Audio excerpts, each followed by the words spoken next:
Hello, my name is Ciandra.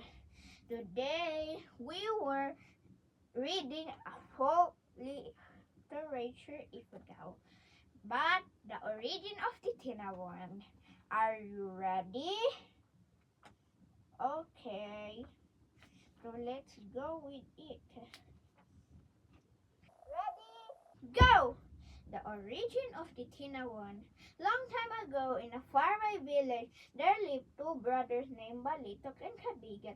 They went hunting every day in the forest and were not always lucky, as there were days that they were not able to hunt any animal. The family had a dog that was always tied at the post of their house. One day it got loose and ran after their chickens and gobbled them up. After another one, Kabigat was enraged that he ran after it and beat it with the door bar to stop it. Stop! His father shouted, "Be kind to it. It might be a hunting dog. It is raw meat eater." One day, Kabigat and Balitok took the dog along with them to the forest. Upon unleashing it, the whole forest suddenly turned into disarray when animals of kind and sizes suddenly began scampering and jumping and flying in all directions, squawking, chirping, squealing, and the like as it madly ran after them. More were coming out of their depths, and the noisier the whole forest became as it continued, running about in a little while. It was barking wildly in a distance. The two brothers quickly followed it, and they saw that it was running after a big wild pig. They followed them around to the forest, up, down, out of the mountain top, and they beyond, up, they all raced on trails of clouds and rain, coming upon a village up in the sky. The wild pig suddenly stopped running, so the two brothers killed it. When its blood was drained, they cut it into pieces and roasted some. The same morning, the children of God and goddesses smelled a strange aroma coming from below. They all ran down to see what was it. They found Balitok and Kabigat eating roasted meat. The two brothers then roasted some more of the meat and gave the children each a piece. How amazed they were! They tasted the meat and immediately ran to see Lidum and gave him a piece of meat. The roasted meat.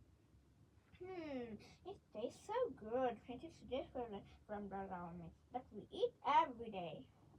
Lidum said, "Where did you get it?" The children led him to where Kabigat and Balito were roasting. "Aha! So it is your fire that made the meat taste so delicious," he said. "Give me your fire and I will pay for it." "We can't give you fire, but we can teach you how to build one," Balitok said. The two brothers taught Lidum how to build fire by rubbing two dried bamboo stamps together. Lidum was very happy when he started one by himself.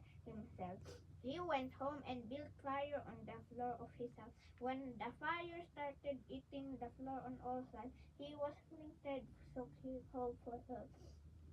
The Bigat and Balitok put out the fire and made a hot one on the of the furnace of his house. "It is here where you should build fire," Kabigat said. Lidum gave Kabigat and Balitok rice bundle in gratitude for teaching him how to build fire. Plant them and you will have plenty food to eat." Brother took the rest and went home. They were very proud to inform their father that not only that did they hunt a wild pig, but also palay. Their father instructed them to go clear. Their brothers obeyed. They went to Mbidai day after day and cleared the land and made raised terraces. Then they planted the rice grain. They were very happy to rice, which they called Tinawan, in Hinyon and Tinoon, in Tiangan, the taste of which matched so well with roasted meat. Of the Ifugao branch which up to the present is being planted on the terraces that were built a thousand of years ago. Thank you for watching. Subscribe right now. Thank you.